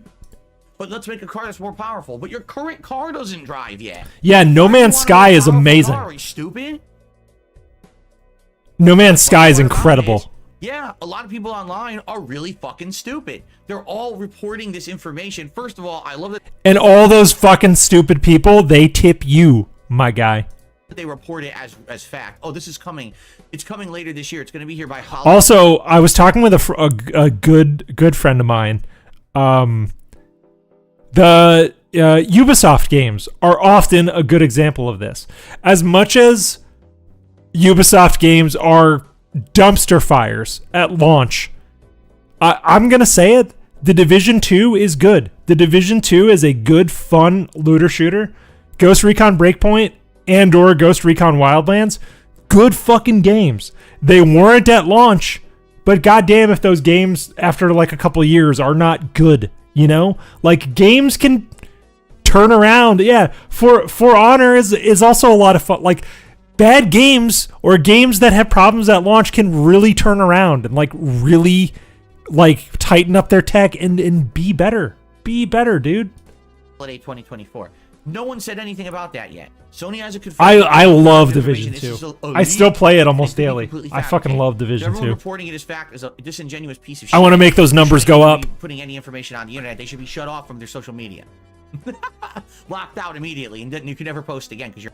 So this micro expression, are you guys ready? Ready? Listen for the micro expression.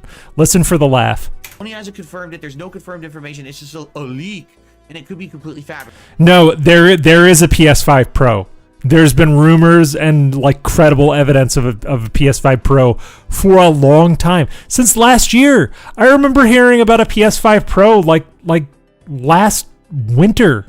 Or not last, I guess this winter technically, because this winter started last year. Oh, seasons are confusing. But I remember at the end of last year hearing about PS5 Pro rumors. So like this is a thing. So everyone reporting it as fact is a disingenuous piece of shit who shouldn't even be putting any information on the internet. They should be shut off from their social media. So this laugh, the little it means he like is trying to make it sound like he's joking. But he actually wants these people silenced. Like real talk, he actually wants those people silenced. That's called a micro expression, folks. Locked out immediately, and then you can never post again because you're an asshole. Okay? But as for those who are like rejoice, dude, that's you. You have been just about you've been deplatformed and cast into irrelevance on every platform that matters except YouTube. And most people that watch you on YouTube are us, the detractors, dude. So what the fuck are you talking about, man? Sing about it. Why? Yes, the duper's delight, absolutely. The duper's delight, or some people in comms call it the zygomatic smile, because people that think they're getting away with a lie do this little smile, this little smirk, and it looks almost like a zygote in the womb. At least one of my college professors always described it as like a zygomatic smile. And that's what Phil does. If you watch him, he has those little micro expressions. And they're fascinating to watch. Because maybe it's a slow news day, and you don't have anything to talk about, and all of a sudden now you have rumors to report on. So rejoice for you, because you're going to get some clickbait. Zygomatic is a cool word. That's why I remembered it. I don't remember most of like my comm principles classes, like my core communications classes from college, to be honest. But I remember the term zygomatic smile because it sounds really fucking cool and smart. Industry, gamers were probably, why do we care? These game devs are not utilizing the hardware that's there. You can't 1080. Dude, maybe people just want cool new shit. Yeah, he also reported rumors on DSPN too. Well, yeah, so Banana Jones, I was trying to use Pig Go last night to figure some of this stuff out, and it was kind of flaky for me last night, so I couldn't confirm. But he said the words PS5 Pro like last month, like in February. So like these have been out there, dude. 1080p 60 frames is very fucking reachable for both the so on this, I agree with him. 1080p 60 is very reachable. I'm playing shit at 4K on my PC, like 4K 120 hertz on my PC, and if I can do that, these consoles are like they're value boxes basically, but they're pretty beefy. These consoles should be able to do 1080p 60, but a lot of it comes down to priority and optimization. It is something that Phil doesn't understand. And again, disclaimer, I'm not a game dev, but I've talked to a few. I've had friends that have been working game developers in the industry for years. And what they've always told me, because I've asked them about frame rate is, in most cases, a choice. Your target frame rate is a choice. So Phil likes to think that all console games that are locked at 30 are inferior, and maybe they are, depending on who you talk to. I think 30 frames is fine, but certain people just physically have a hard time looking at 30 FPS in motion. Like my girlfriend is a good example. We've been playing Pokemon Scarlet on the Switch, and she was watching me play Pokemon Scarlet like a few days ago.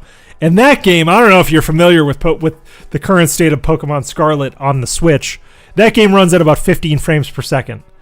And she was literally like, I need to go away because the low frame rate is giving me a headache. Like my girl is one of those people, like legit one of those people, where the higher the frame rate, the better.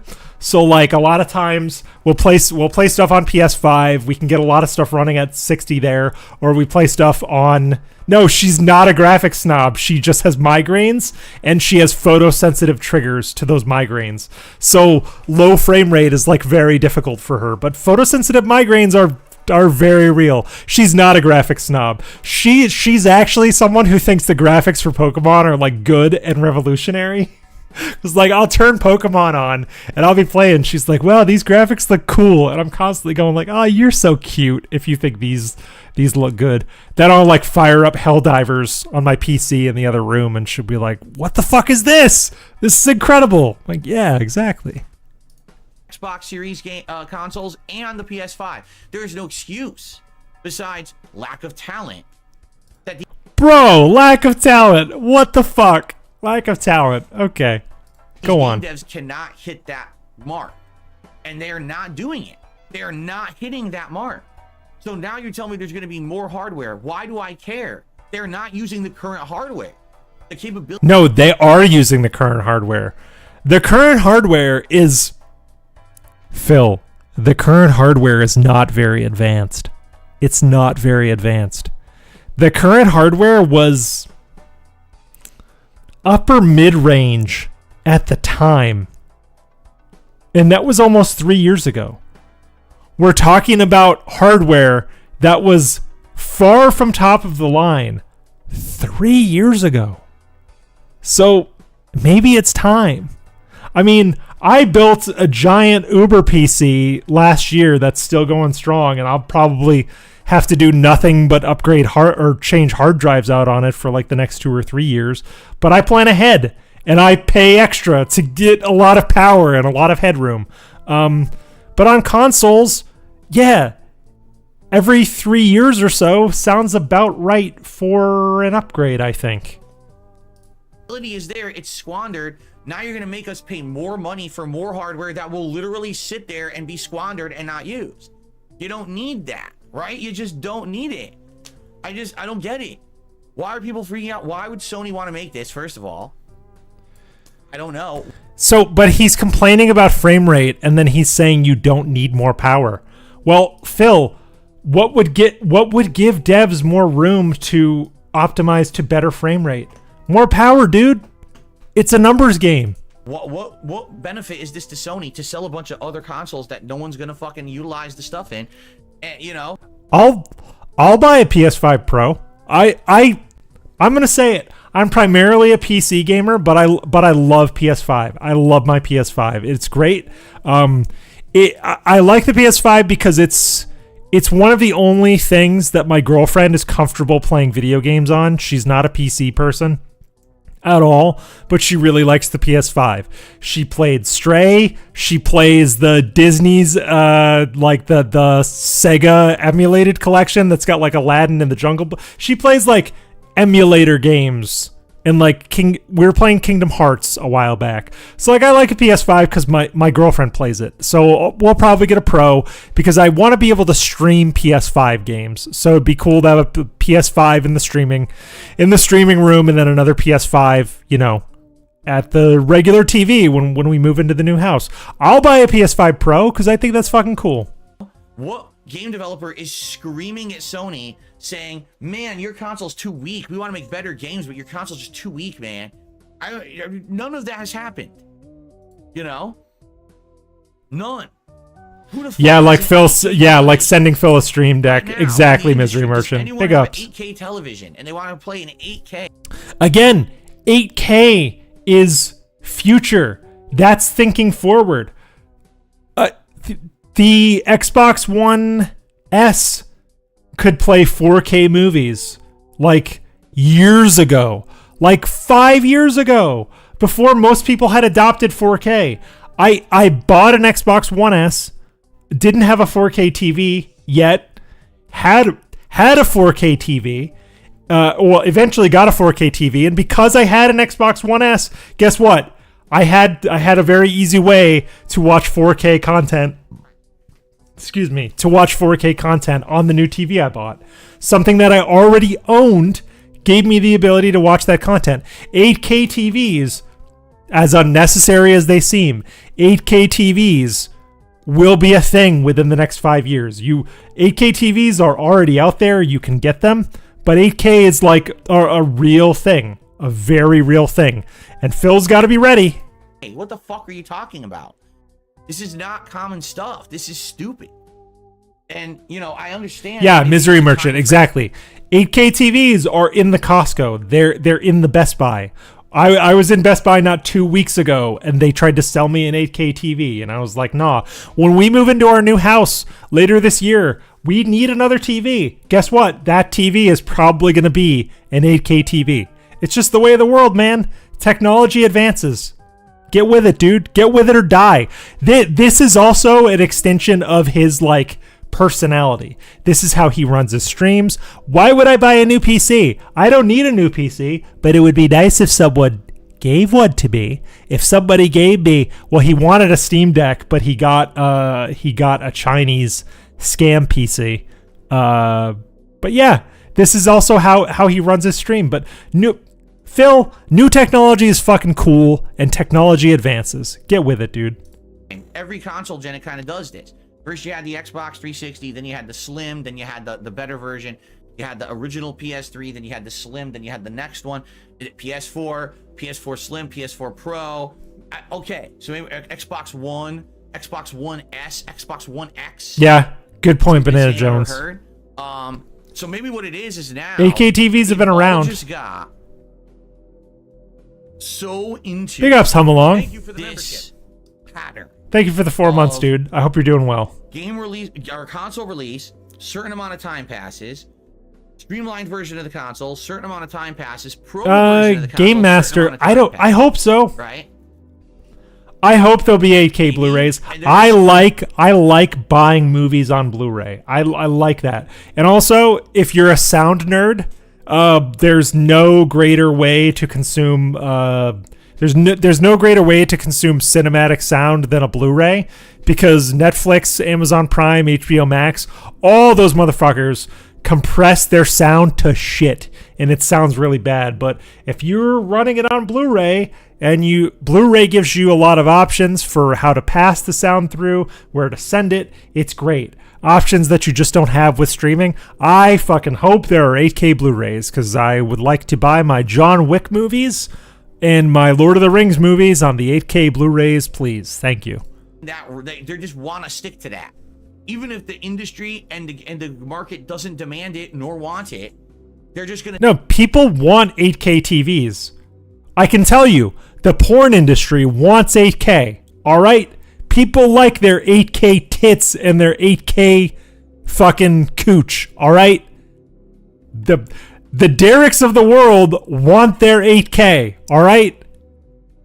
Do you think Derek would not pass up the chance to see MILFs in Miami? MILFs Take Miami in 8K? That motherfucker would be all over it. Stick with that anyway. I don't know how that makes any fucking sense, but apparently that's the case. Doing an 8K would be pretty fucking rad. And a PS5 Pro comes out holiday 2024, I'm in no rush to get one. Why do I need one? Are any games that I'm playing going to run significantly? Yeah, Misery Merchant. I had higher hopes for VR. I have to confess, I have a Meta Quest. Like, I have a Quest headset, but I get VR sickness. I can't do it. I can't do it. I don't need 8K support. I don't need something that's 3 times more powerful. So Banana Jones says this will age poorly. Exactly. This time next year, he's going to be... Beg is a strong word, but we'll just say it. He's going to be begging his chat, well, I think I should get an 8K TV for the new PS5 Pro. Mark my fucking words. It is March 20th of 2024. Mark my fucking words on this stream. By March 20th of 2025, DSP will be begging / finagling an 8K TV for the PS5 Pro. He said neither of which he needed today. We are going to see that. We are going to see that within a year. Absolutely. Powerful than the current consoles, because the current consoles don't run the current gen graphics correctly. I don't need it to load 45% faster. It's fast enough. Dude. I think it's Tling Soldier. I'm having trouble reading your name for some reason. I can't see. There are people who are already using, like the few people that own 8K TVs are already using them with the PS5. Like 8K is a thing. 8K is a thing that people are using. I was working when I was a freelance editor 10 years ago. I was working with 4K footage 10 years ago. I was working with 4K editing footage before most people had access to 4K shit. And there's people in the industry right now working with 8K cameras, 8K footage right now. Like, the technology is out there. He talks as though the technology doesn't exist yet, but it does, and people are using it. He's just behind. I don't need 4 times ray tracing in the lighting.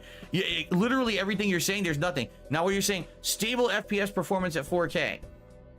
If the game dev does that, again, this is... I mean, Misery Merchant, AI upscaling is happening in real time on the server side in a lot of cases. Like, Microsoft Azure is doing a lot of upscaling and DLSS with its, like, Xbox Cloud stuff. A lot of the Xbox stuff that runs in like 4K, 8K is being serviced by the cloud. So yeah, we're gonna see a lot of pretty muddy low res stuff upscaled in real time. It's gonna be great. Understand is if the DSP throwback at 8K, you'll get it. It doesn't mean that they're gonna do that. NVIDIA does have an upscaling API. I've never used it. I don't know how robust it is. The only thing that I heavily use is NVIDIA Broadcast, obviously, but I have friends that are in like the creation space that do like 3D modeling and like way heavier video editing than I ever do. And you can do a lot of AI upscaling with NVIDIA if you know what to do. I know Adobe also has its own upscaling suite now, not through After Effects, but Adobe has a cloud solution. So like the content is forming for 8K. He's talking about it as though there's like not going to be content, and there's already 8K content. Like you can make it. Like ALT or Shinko could make 8K Catherine Burnell. Like I'm pretty sure you could Midjourney generate 8K images of like sexy Cat Burnell if you wanted to. That's out there. You could do it now. And if they're not doing it for 1080p, what the fuck makes you think they're going to do it for 4K resolution? This makes no sense whatsoever. There's no justification for any of these improvements at all. There's no demand for it. There's no... I will say, Shinko's like Shinko's thirst trap cat like dancing sexy ladies, those make me feel things. I'm not gonna lie. He picks like just the right thirst traps, and then he puts her face on it, and it feels very confusing to me. And I'm fucking here for it. Market. So it makes me scratch my fucking head. Really, it makes me scratch my head. Stokes, not exactly. It's not exactly right wing. You tell me. It's just a scam. I would describe it as maybe a get-rich-quick scam. It's not inherently right-wing, but it smacks of right-wing. I don't know. Rewind the stream. I'll give you the ALT answer. If you want to go back and watch the VOD later, you can watch the VOD. I'm going to timestamp it so that everything is nice and neat, but I did a pretty good deep dive on that site earlier.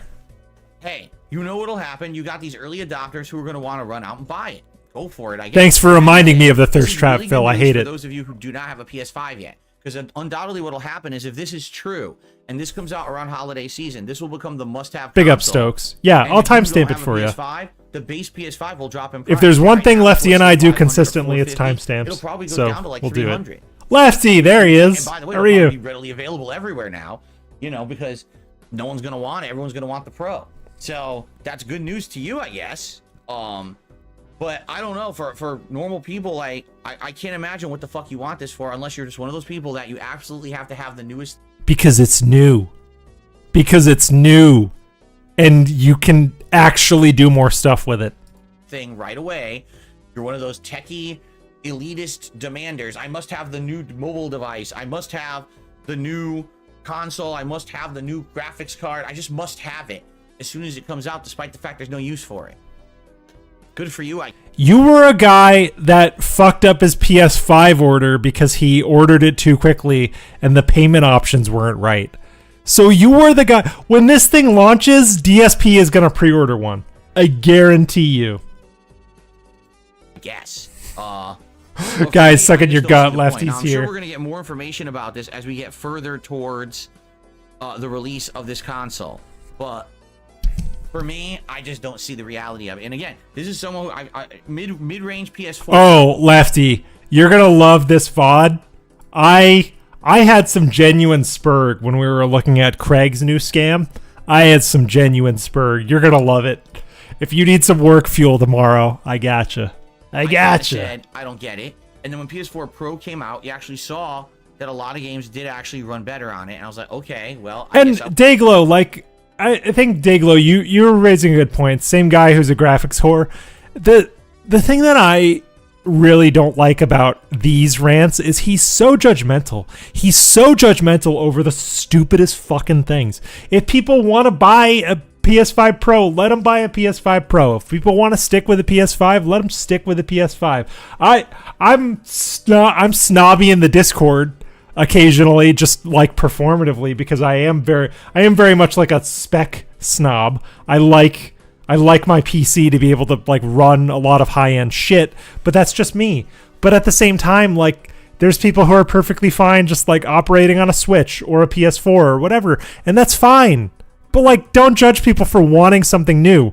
New tech is cool, man. New tech is cool as fuck. was wrong. Maybe I'll be wrong here, but I don't know. I'm not seeing it.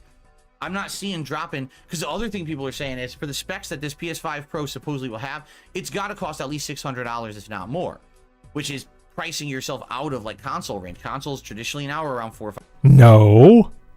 I bought a PS5 regular for... I bought a disc PS5. I think it cost me $550 during the pandemic. I got on Sony's waiting list during the pandemic, and I managed to get one because I was on a list, and they emailed me. They're like, hey, do you want a PS5? I paid over $500 for mine. So $600, if we want to talk about inflation again, $600 is the new $500. Can we all agree on that? $600 in terms of a console is pretty much the new $500. Like, that's what shit costs. I'm pretty sure the Series X was $600 or thereabouts when it came out. $500. You're saying $600-700. You're out of the console price range. So what are they going to do? How are they going to bring it to a price that's marketable, right? Dude, my current PC was $3,400. $500 for a console that can play new games is a fucking steal, man. I don't know. Okay.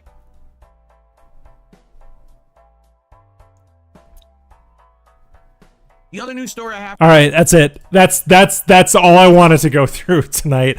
I gotta punch out. I gotta be done. I have to go be an adult and hug my lady friend and all of that. Well, so the 360 was devilish face. Good point. The 360 was $470. The premium edition was $475, I think, at the time, and that would have been in 2005.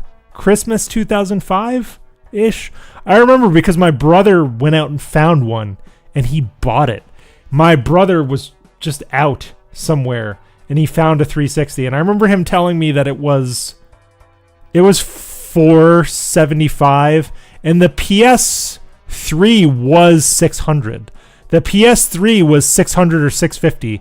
And that was back in 2005 money. So I don't know what the fuck he's talking about. Big ups to Pasta Maker, by the way. Thank you for pointing me towards that Craig website, because you provided the fuel that this stream mostly ran on. So big ups to you. $599 USD was PS. Yeah, so what the fuck is he talking about? $600 console has been a thing for over 15 years now. So get fucked. All right, I'm gonna call that a stream. Thank you, everybody. Quick announcement. Since I am the new LARP commissioner, myself and the Council of LARPers are planning a new LARP. Sometime the first week of April. I have been in preliminary DMs with the council over the past week or so. It will not be on April 6th, Phil's birthday. Unfortunately, we're not going to be able to all hit that.